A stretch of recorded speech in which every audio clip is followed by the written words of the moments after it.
সর্বপ্রথম আল্লাহ খুব খেয়াল, মানুষের মধ্যে প্রথম মানুষ, সমস্ত 18,000 মাখলুকাতের মধ্যে সর্বপ্রথম আল্লাহ মানুষ সৃষ্টি করেছেন, ঠিক কিনা বলেন?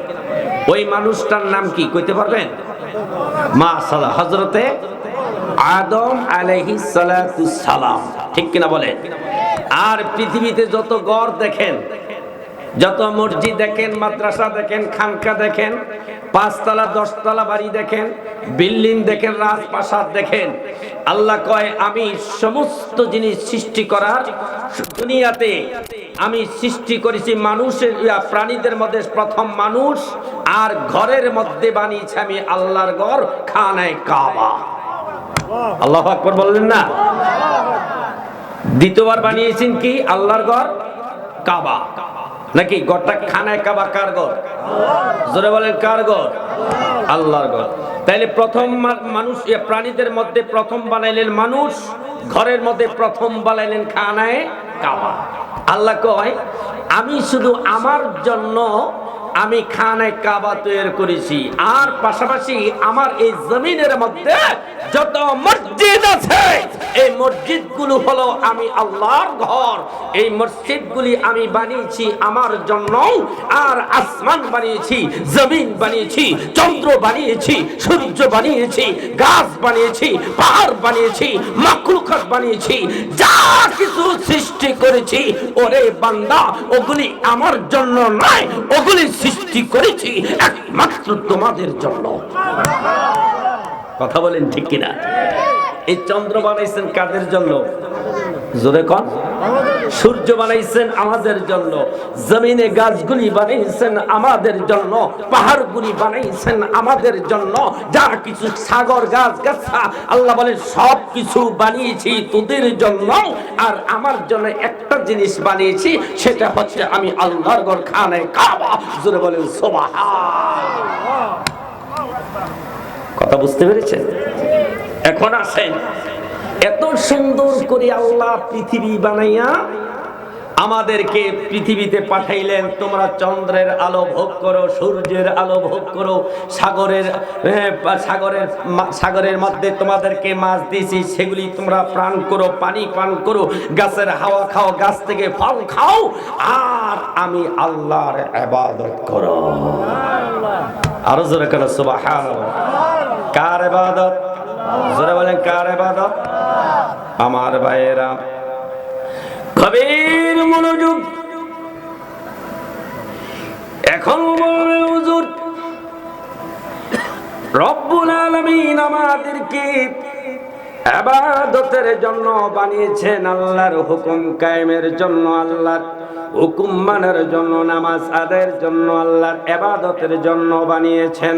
আমরা যদি ইবাদত করি তাইলে আমার আল্লাহর কি লাভ? অনেকে প্রশ্ন করতে পারেন, আওয়াজ দা বলেন দেখি, আমরা ইবাদত করলে আল্লাহর কোনো লাভ আসেনি? কথা বলে আছে? আল্লাহর বিন্দু পরিমাণ কোনো লাভ নাই। এই মাহফিলে আইছি আমরা ওয়াজ শুনতে, আল্লাহর কি কোনো লাভ আছে? এই পৃথিবীর মানুষ যদি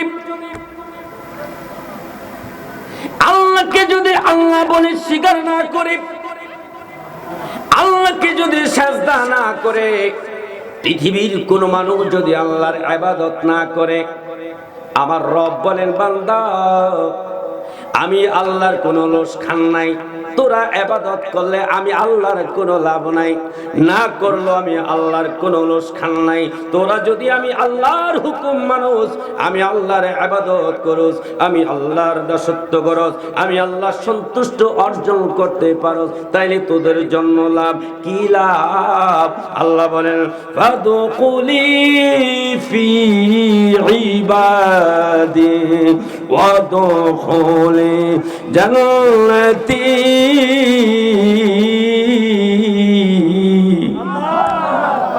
এই তোমরা এখানে কি করে?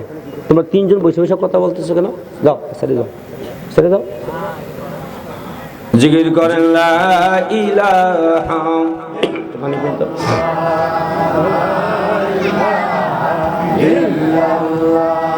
লা ইলাহা ইল্লাল্লাহ। লা ইলাহা ইল্লাল্লাহু লা বলেন লা ইলাহা ইল্লাল্লাহু লা মুহাম্মাদুর রাসূলুল্লাহ জোরে বলেন সাল্লাল্লাহু আলাইহি ওয়াসাল্লাম। আওয়াজ দা বলেন আল্লাহর ইবাদত করলে লাভ আল্লাহর না আমাদের? জোরে বলেন কাদের? যদি আমরা আল্লাহর ইবাদত না করি, আল্লাহর হুকুম না মানি, আল্লাহর জমিনে যদি আল্লাহকে সিজদা না করি, আমার আল্লাহর নিয়ামত খায়া যদি আমি যদি শুকরিয়া আদায় না করি, আল্লাহ বলে বান্দারে এটা তোদের জন্য অনুষ্ঠান, তোদের জন্য অনুষ্ঠান। কারণ তোদের জন্য আমি আল্লাহ বানাইছি, জান্নাতও বানাইছি, জাহান্নামও বানাইছি। কথা বলেন ঠিক কিনা? চিল্লা বলেন জাহান্নাম আছে কি নাই? আওয়াজ দা বলেন আছে কি নাই? আল্লাহ কোরআনের মধ্যে বলেন ফাউলাইকা আসহাবুন নারি হুম ফিহা খালিদুন।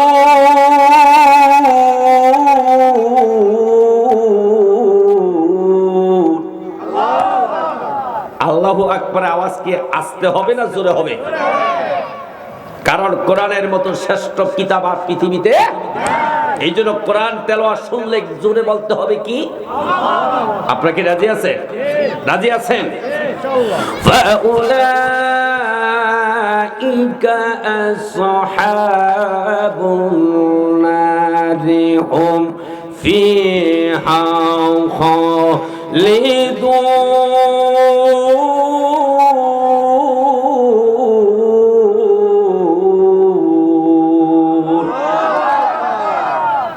আমার আল্লাহ বলেন বান্দারি তোরা যখন পাপে পাপে পাপে যখন তোদের আমলনামা ভরপুর হয়ে যাবে, যখন তোরা পাপ করতে করতে সীমা লঙ্ঘন করে ফেলবি, আমি আল্লাহর হুকুম যখন মানবি না, আমি আল্লাহর বিধান যখন মানবি না, আল্লাহ বলেন তোদের জন্য ফাউলাইকা আসহাবুন নার, তোদের জন্য আছে জাহান্নামের আগুন। এই কথা বলেন ঠিক কিনা? ওই পাপী বান্দাগুলি জাহান্নামে কয়দিন থাকবে? একদিন না 2 দিন। আল্লাহর অবাধ্য বান্দাগুলি জাহান্নামের মধ্যে যারা যাবে তারা কয়দিন থাকবে? 1 মাস না 2 মাস না 6 মাস না 1 বছর। আল্লাহ এই কথাটাও আল্লাহ কোরআনের মধ্যে বলে দিলেন ফাউলাইকা হুম ফিহা খালিদুন, তারা চিরস্থায়ী হবে জাহান্নামী। কথা বলেন ঠিক কিনা? আর যারা আল্লাহর ইবাদত করে, আল্লাহর হুকুম মানে, নবীকে যারা ভালোবাসে, নবীর সুন্নাত তরিকায় যারা আমলে জিন্দেগি করে, যারা নবীকে ভালোবাসলো, আমার আল্লাহকে মুহাব্বত করলো, আল্লাহর ইবাদত করলো, আল্লাহ বলেন ওয়াল্লাযীনা আমানু ওয়া আমিলুস সলিহাতি উলাইকা আসহাবুল জান্নাহ হুম ফিহা খালিদুন।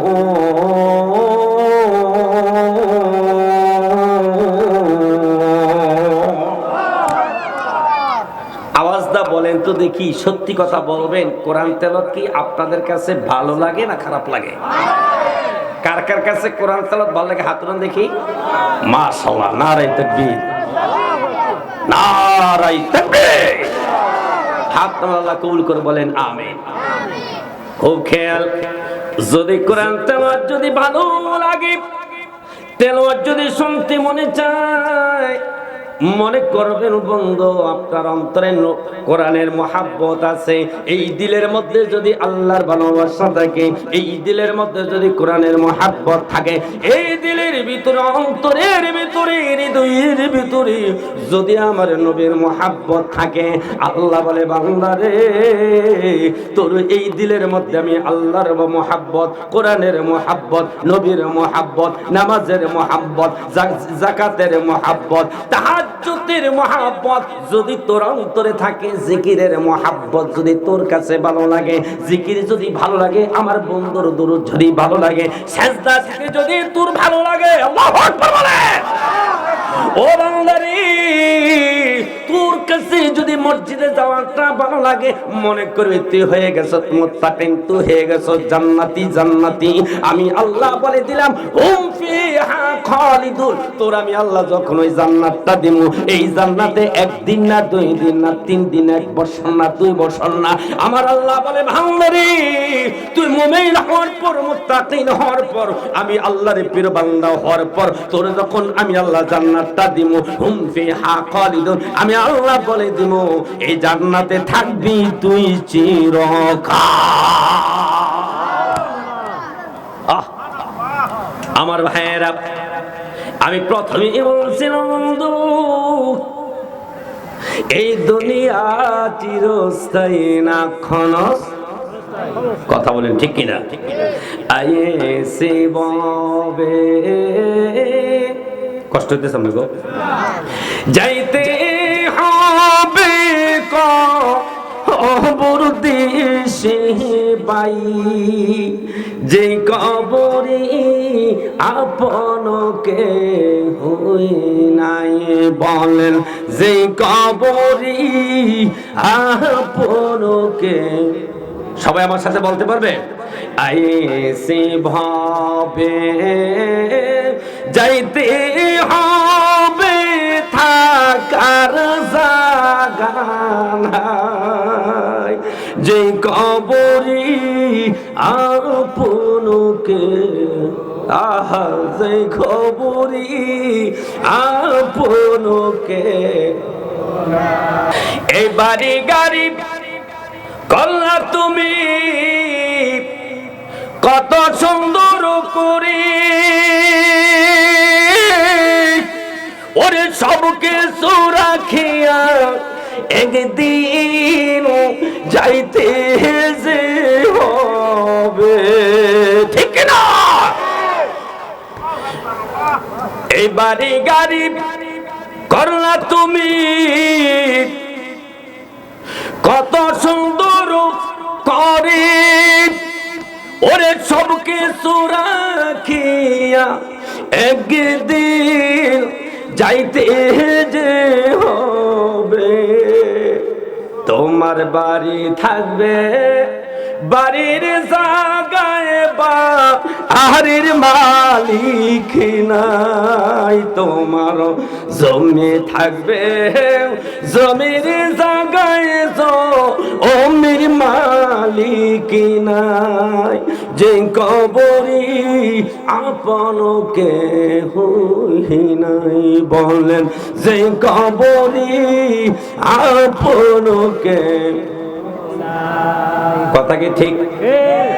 এই কথাকে অস্বীকার করা যাবে? বন্ধুরে আমার, ওই কবরে যাইবেন না, কারা কারা একটু হাত উঠান। কেউ পারবেন? ও হাত উঠেছে দেখছেন নি? বুঝতে পারেন না, বুঝতে পারেন না। মাঝামাঝি আমি একটু টেস্ট করবো, ও আজকে আসলে কি মন দিয়া শোনেন কিছু বলছে?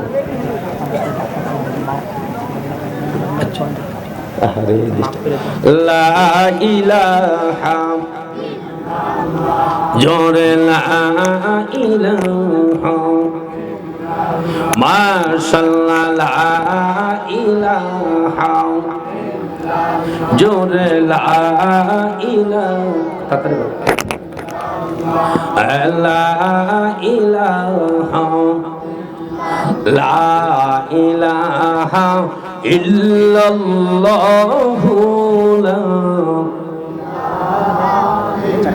বল লা ইলাহা ইল্লাল্লাহু,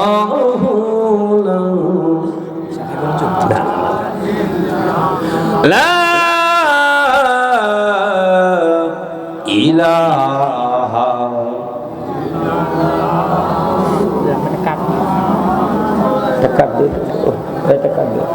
জোরে বলেন সাল্লাল্লাহু, আওয়াজ দা বলেন কবরে যাওয়া লাগবে কি লাগবে না? বিশ্বাস হয়নি? কবরে যাইতে হবে বন্ধু। এই কথা বলছেন কে? আওয়াজটা বলেন কে? গভীর খেয়াল। যেই ফেরাউন আমি খোদা বলেছে, নিজেকে নিজে খোদাই দাবি করেছে, ওই ফেরাউন আছে না নাই? আমার কথা কিন্তু জোর আওয়াজ দিতে, আছে না নাই? নমরুদ আছে না নাই? আবু জাহেল, সাদ্দাত, মক্কার কাফেররা যারা বলছে এই পৃথিবী আমার, যারা বলছে আমি বাদশা, আমি রাজা, যারা বলেছে আমি খোদা, যারা দুনিয়াতে এত শক্তির বাহাদুরি, টাকার বাহাদুরি, বাদশাহীর বাহাদুরি করেছে, কেউ মৃত্যু থেকে ছাড়, জোরে বলেন পাইছিনি? কারণ আল্লাহ বলেছেন কুল্লু নাফসিন যায়িকাতুল মাউত,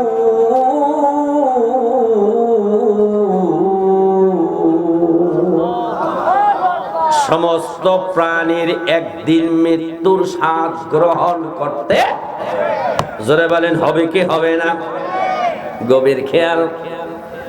একদিন মুসা নবী আমার আল্লাহরে প্রশ্ন করে, আল্লাহ যেই ফেরাউন খোদাই দাবি করছে না, ফেরাউন খোদাই দাবি করছে না, মুসা নবী তোর পাহাড়ে যায় কয় মাবুদ, ফেরাউন খোদাই দাবি করে, তুমি কি পারো না তারে গজব দিতে? তুমি কি পারো না ঠাডা দিতে? কে প্রশ্ন করছে? মুসা। কারে? আল্লাহরে। দেখেন আল্লাহ কি সুন্দর কথা কয়। আমার আল্লাহ কয় পয়গম্বর, যে ফেরাউন আমি আল্লাহর জমিনে বসবাস কইরা খোদাই দাবি করি, আমি আল্লাহ ইচ্ছা করলে সেকেন্ডের মধ্যে গজব দিয়া শেষ করে দিতে পারি, দেই না রে। ও মুসা, চারটা কারণ। কয়টা কারণ? চারটা কারণে আমি আল্লাহ ফেরাউনের গজব দেই না। আল্লাহ চারটা কারণ কি? এক নাম্বার, ও মুসা তোমার মুখে দাড়ি, ফেরাউনের মুখেও আছে দাড়ি। কয়টা কারণ? এক। দুই নাম্বার, আল্লাহ কয় পয়গম্বর তুমি যে জুব্বা পরো রে মুসা, ফেরাউন এমন একটা লম্বা জুব্বা গাও দেয়, এই জুব্বার সম্মানে, মুখে দাড়ি থাকার সম্মানে আমি আল্লাহ গজব দেই না। তিন নম্বর হলো এই ফেরাউন যখন বাড়ি থেকে রাজ দরবারে যায়, মায়ের কাছে দোয়া নিয়ে যায়। কার কাছে? কার কাছে? মায়ের কাছে দোয়া নিয়ে ফেরাউন ঘর থেকে বের হয়, মার কপালে একটা চুমা দেয়, আর মায়ের কদম মুসি করে মা তার জন্য দোয়া করে। এই তিনটা কারণ। আর চতুর্থ নাম্বার কারণ হলো ফেরাউন দিনের বেলা যাহি কিছু করে না কেন, আর রাত্রি বেলা এই পাও দুইটা উপরে আড়াল ঘরে আড়ার সাথে বাইন্দা, এই পাও দুইটা খাম্বার সাথে বাইন্দা, মাথাটা নিচে দিয়া এই ফেরাউন আমি আল্লাহর কাছে কান্দি। আল্লাহু আকবার বলে। আমি রবের কাছে কাঁদে, মাবুদ রে, যদিও দিনের বেলা আমি খোদাই দাবি করি, কিন্তু আমি ফেরাউন জানি তুমি হইলা আসল খোদা। সুবহানাল্লাহ কইলেন না? তুমি হইলা আল্লাহ, তুমি হইলা সৃষ্টিকর্তা, তুমি সবকিছুর মালিক। আমি ফেরাউন জানি, তবে দুনিয়ার একটু বাহাদুরি করার কারণে আমি দিনের বেলা খোদাই দাবি করি, আর রাইতলে তোমার কাছে আমি ক্ষমা চাই। জোরে জোরে বলেন সুবহানাল্লাহ। আল্লাহ কয় পয়গম্বর এই চারটা আমল থাকার কারণে আমি আল্লাহ ফেরাউনকে গজব দেই না, তবে গজব তার জন্য নির্ধারিত আছে। ফেরাউনের সময় যখন শেষ হয়ে যাবে রে, যেই নীল দরিয়ার পাশে দাঁড়াইয়া যেই ফেরাউন নদীর পানিকে জোয়ার বাটা বললে জোয়ার লেগে যায়, বাটা বললে বাটা লেগে যায়, আমি আল্লাহর কাছে ক্ষমতাটা চাইয়ে নিছে। তবে পয়গম্বর মুসা শুনে নাও, এই নীল দরিয়া একদিন ফেরাউনের আমি আল্লাহ গজব দিয়ে মারবো।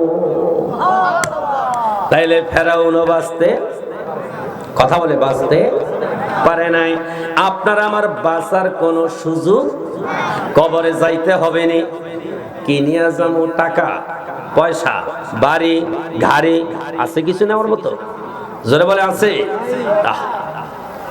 আমি চলে গেলে আমায় তোমরা বইলা যাইও না, ডাইনে ভামে মাটি আমার মাটির বিছানা। বলেন ডাইনে ভামে মাটি আমার মাটির বিছানা।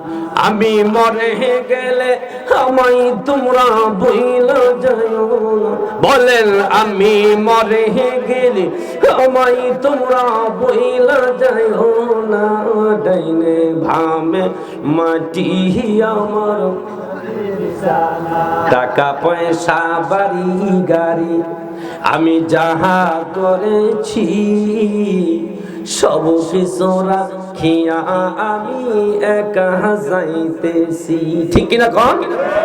বলেন টাকা পয়সা বাড়ি গাড়ি যাহা করেছি সব কিছু রাখিয়া আমি একা যাইতেছি। আমি আইছি একা যাব একা সঙ্গে যাবে না, ডাইনে ভামে মাটি আমার খানাকা ডাইনে ভামে মাটি আমার। আমি মরে গেলে আমায় তোমরা বইলা যাইও না। বলেন আমি মরে গেলি আমায় তোমরা বইলা যাইও না, ডাইনে ভামে মাটি আমার। কথা কি ঠিক না ঠিক? তাইলে টাকা পয়সা খুব খেয়াল, টাকা পয়সা বাড়ি গাড়ি এই মার্কেট যা কিছুর মালিক হইলাম, কিন্তু বাবা যেদিন চক্ষু দুইটা বন্ধ হয়ে যাবে কিছুই থাকবে না, সব দুনিয়ায় থাকবে। ঠিক কিনা বলে? খালি হাতে কবরে যেতে হবে, কিচ্ছুই নেওয়ার ক্ষমতা। আল্লাহ কয় বান্দা এই কথা কয় আমার আল্লাহ আমার দিকে তাকান, আমার আল্লাহ কয় বান্দা রে তুই যখন কবরে আসবি তোর টাকা আনা লাগবে না, পয়সা আনা লাগবে না, কবরে শান্তির জন্য তোর খাট পালং কিচ্ছু আনা লাগবে না, কবরের সুখের জন্য খানার জন্য দুনিয়া থেকে কিচ্ছুই আনা লাগবে না।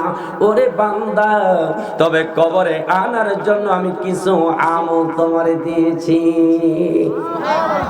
বান্দারে যদি তুই কবরে শান্তি চাস, যদি তুই কবরে গেলে সুখ চাস, কবরে যদি আমি আল্লাহর পক্ষ থেকে যদি নিয়ামত চাস, কবরে যদি বাংলা তুই আরামে থাকতে চাস, তুই কবরে আনার জন্য আমি আল্লাহ কিছু জিনিস দিয়ে দিছি, এই জিনিসগুলি নিয়ে তুই কবরে আনবি। যদি আল্লাহর প্রশ্ন করেন হে আল্লাহ আমি কবরে কি নিয়ে গেলে আমি শান্তি পাবো, আমার আল্লাহ বলে বান্দারে কবরে আনার জন্য দিয়েছি দৈনিক 5 ওয়াক্ত নামাজ, কবরে আনার জন্য দিয়েছি কোরআন তেলাওয়াত, কবরে আনার জন্য দিয়েছি জিকির, কবরে আনার জন্য দিয়েছি আমার নবীর তরিকা, কবরে আনার জন্য দিয়েছি বাংলা তাহাজ্জুদের নামাজ, কবরে আনার জন্য তোর জন্য দিয়েছি অনেক আমল। এই নামাজ নিয়ে যদি কবরে আসতে পারো, জিকির নিয়ে যদি কবরে আসতে পারো, কোরআন তেলাওয়াত নিয়ে যদি কবরে আসতে পারো, সুবহানাল্লাহ করেন না, তাহাজ্জুদ নিয়ে যদি কবরে আসতে পারো, দান সাদকা নিয়ে যদি বান্দা তুই কবরে আসতে পারো,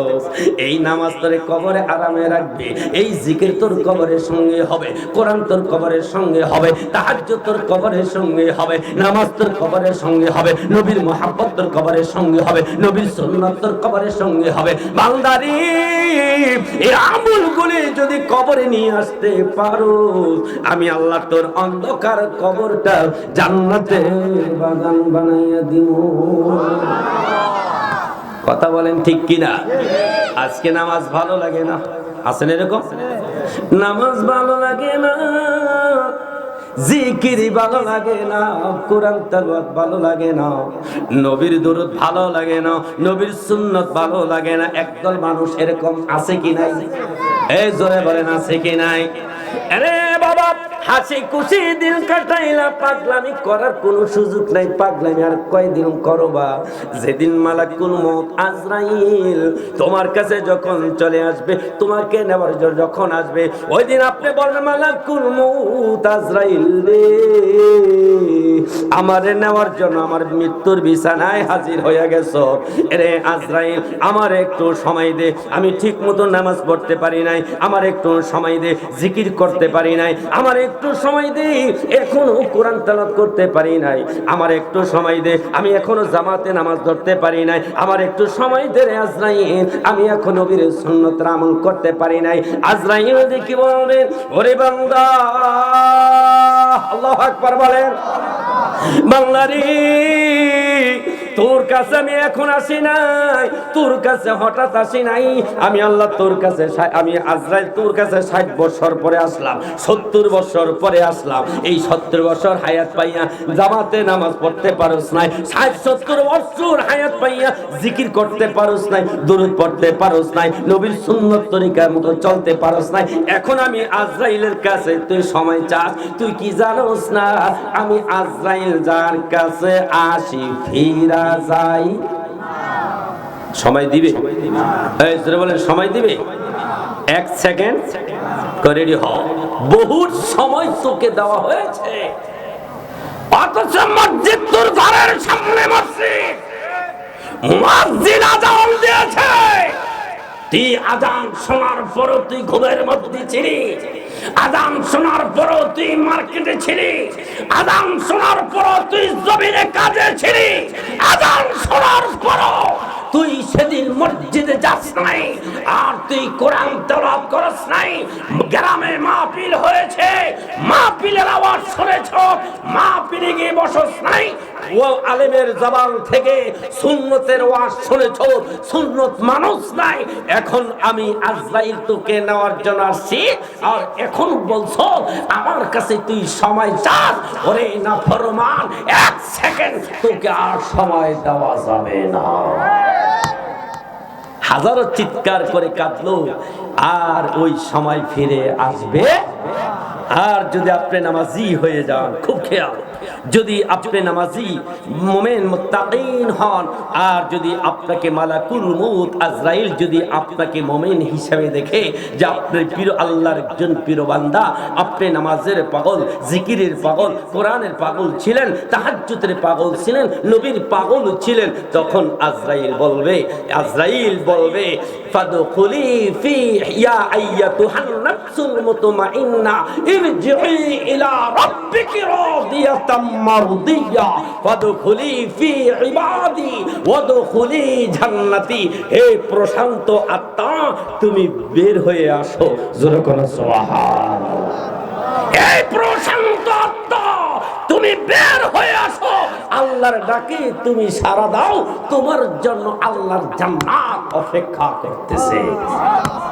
এই জন্য কোন নামাজি বান্দা যখন কবরে যাবে, মুনকার নকির ফেরেশতা যখন কবরে আসবে সওয়াল জবাব করার জন্য, তখন মুনকার নকির ফেরেশতা তাকে যখন জাগ্রত করবে, ঘুম থেকে উঠবে, যখন চক্ষু খুলবে, তখন বলবে, ও ফেরেশতারা তোমরা কারা? আরে আমি তো পশ্চিম দিকে তাকায় দেখতেছি সূর্য লাল হয়ে যাচ্ছে, তোমরা কারা? তোমাদের পরিচয় পরে জানবো, আগে আমাকে উযু করার পানি দাও, আমি আসরের নামাজটা আগে আদায় করে নেই। একজন নামাজি, একজন আল্লাহর প্রিয় বান্দা, একজন রাসূলের আশিক কবরে যাওয়ার পরে মুনকার নকির ফেরেশতাদের কাছে কি চাইবে? কিসের পানি চাইবে? উযুর পানি। কিসের পানি? গভীর খেয়াল, বান্দা যখন বলে হুজুর পানি দাও, আমি আসরের নামাজটুকু আদায় করে নেই, মুনকার নকির ফেরেশতারা ডাক দিয়ে বলবেন, এরে আল্লাহর বান্দা, ও আল্লাহর বান্দা, তুমি আসরের নামাজ আদায় করার জন্য তুমি উযুর ও পানি চাও, এটা তো দুনিয়া না, এটা হলো কবর। সুবহানাল্লাহ, দেখুন, এটা দুনিয়া না, তুমি তো দুনিয়া চাইরা 3.5 হাত কবরে চলে আসছো, কেন উযুর পানি চাও? কবরে আসার পর নামাজ পড়া লাগে না, কবরে আসার পর জিকির করা লাগে না, কবরে আসার পর কোনো নামাজ কোনো আমল করা লাগে না, তুমি কেন নামাজের পানি চাইছো? আমি ভাবছিলাম পশ্চিম দিকে তাকাইয়া সূর্যটা যখন লাল দেখা যায়, আমি ভাবছিলাম মনে হয় আসরে নামাজের সময় শেষ হয়ে যায়, এই জন্য আসরে নামাজ আদায় করার জন্য আপনাদের কাছে আমি উযুর পানি চাইছিলাম। আমার আল্লাহ সাথে সাথে বলবেন, ফেরেশতারা রে, ও ফেরেশতারা, আমার বান্দারে আর কোনো প্রশ্ন কইরো না, উযুর পানি চাইয়া আমার বান্দায় তোমাদের কাছে মুমিনের পরিচয় দিয়ে ফেলেছে। কি প্রশ্ন করবারে ফেরেশতারা? মা রব্বুকা ওয়া মা দীনুকা ওয়া মান নাবিয়ুকা, কোন প্রশ্ন করার দরকার নাই। যেই বান্দা কবরে আইসা নামাজ আদায় করার জন্য উযুর পানি তালাশ করে, ফেরেশতারা তোমরা বুঝা নাও, আমার বান্দা দুনিয়াতে নামাজের পাগল ছিল, আমি আল্লাহর পাগল ছিল, জিকিরের পাগল ছিল, কোরআন তেলাওয়াতের পাগল ছিল, ওয়াজের পাগল ছিল, তাহাজ্জুদের পাগল ছিল, আমার বান্দায় নবীর পাগল ছিল। আমার বান্দারে ডিস্টার্ব কইরো না, আমার বান্দারে ডিস্টার্ব কইরো না, তাড়াতাড়ি জান্নাতের চাদর খানা কবরে বিছায়া দাও। ভাই, এই দুনিয়াতে দেখেন 50, 60, 70 বছর সুখে থাকার জন্য বিল্ডিং করি, বিল্ডিং এর মধ্যে এসি ফিট করি, ঠিক না বাবা? টাইলস করি, কত দামি দামি খাট পালং বানাই, কত দামি দামি খানা খাই, মাত্র 60-70 বছর জিন্দগিটা কাটানোর জন্য এই দুনিয়াতে কত কিছু করা লাগে একটু সুখের জন্য। আর যে কবরে একদিন না 2 দিন না, যেই কবরে চিরকাল থাকতে হবে, ওই কবরের শান্তির জন্য, সুখের জন্য আল্লাহর ইবাদত, নবীর মুহাব্বত দরকার আছে কিনা? যদি আপনি একটু আমল নিয়ে নামাজ জিকির একটু আমল নিয়ে যদি কবরে যেতে পারেন, কবরে যতদিন থাকবেন আল্লাহ বলবেন, বাল আহইয়াউন ইনদা রাব্বিহিম ইউরযাকুন। ওরে বান্দা, তুমি যখন মুমিন হয়ে মুত্তাকিন হয়ে আমি আল্লাহর প্রিয় বান্দা হয়ে কবরে আসবা, কবরে খানার চিন্তা করা লাগবে না, বাল আহইয়াউন ইনদা রাব্বিহিম ইউরযাকুন। আমি আল্লাহর পক্ষ থেকে তোমার কবরে রিজিকের ব্যবস্থা করে দেব। আরো জোরে বলো সুবহানাল্লাহ।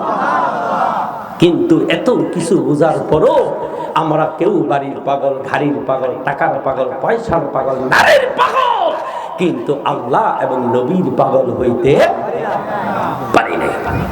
অথচ যে বাড়ির পাগল হইলাম, এই বাড়িও আমার একদিন আমার কবরে যাবে না, এই বাড়ি জায়গায় থাকবে। যেই জমিনের পাগল হইলাম, আমি মরে গেলে জমিনের জায়গায় থাকবে। যে মার্কেট করলাম, আমি চলে গেলে মার্কেট দুনিয়ায় থাকবে। কথা বলেন ঠিক কিনা? কিন্তু যদি নামাজের পাগল হন, জিকিরের পাগল হন, তাহাজ্জুদের পাগল হন, নবীর পাগল হন, আর পাগল হয়ে আল্লাহ ও রাসূলের পাগল হয়ে যদি কবরে যেতে পারেন, কবর পর্যন্ত আপনার কোনো টেনশন করা লাগবে না। সুবহানাল্লাহ। আচ্ছা, আপনারা বলেন তো, কবরের ভিতরে সবচেয়ে আপন কে? বলতে পারবেন? কেউ বলতে পারবেন না? নবী। জোরে বলেন কে? নবী ছাড়া কেউ আপন আছে? জোরে বলেন আছে?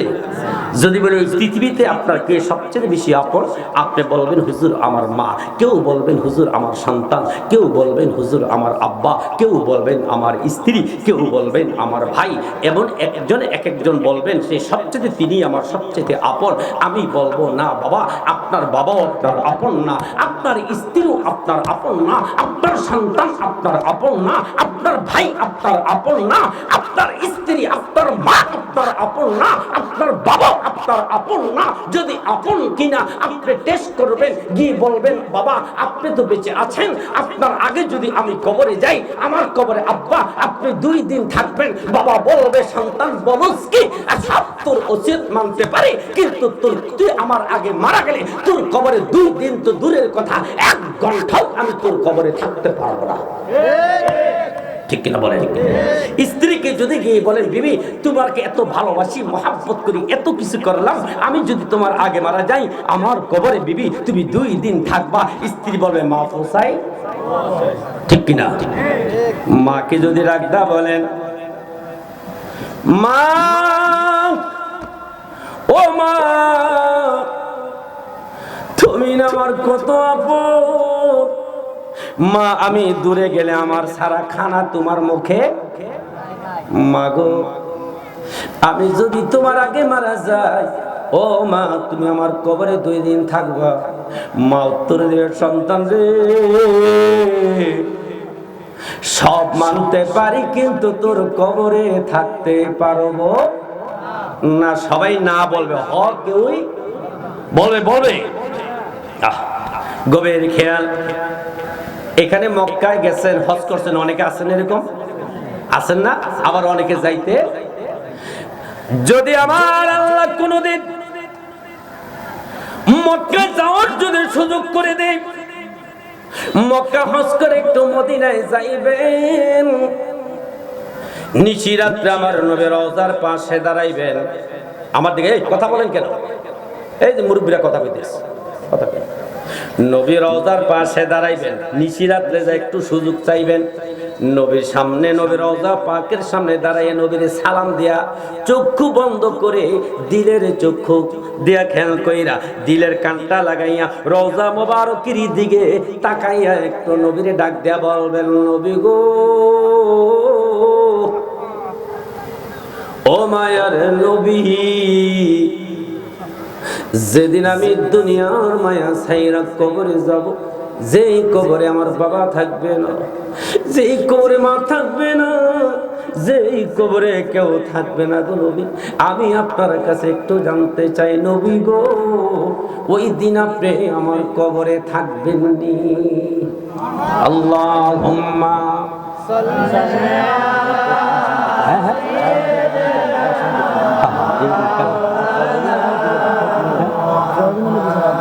ওয়ালা আলে।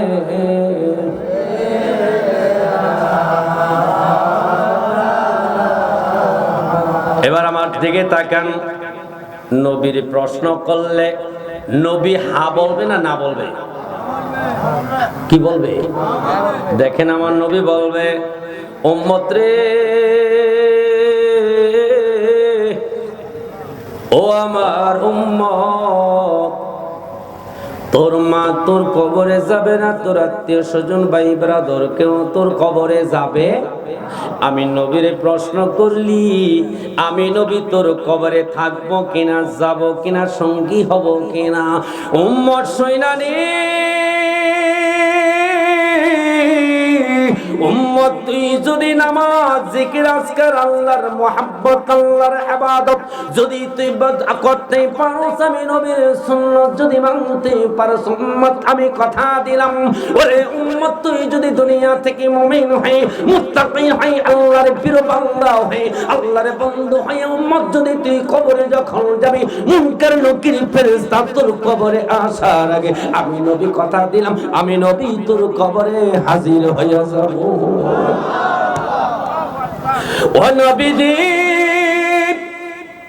আমায় কবরেতে করবে দাফন, সেদিন কেউ হবে না আমার আপন, তুমি বিনে কে হবে দরদি? ঠিক কিনা বলেন?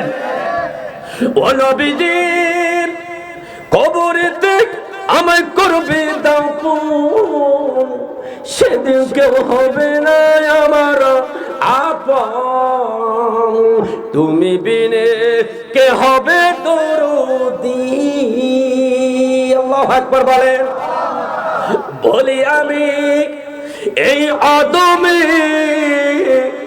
রাইখো সেদিন তোমার কদমে, বলি আমি এই আদমে রাইখো সেদিন তোমার কদমে, দয়া করে সেদিন আমায় সঙ্গে এ রাখিও, ও মায়ার নবী গো, রওজা পাকে শুয়া কেন ও কান্দো গো।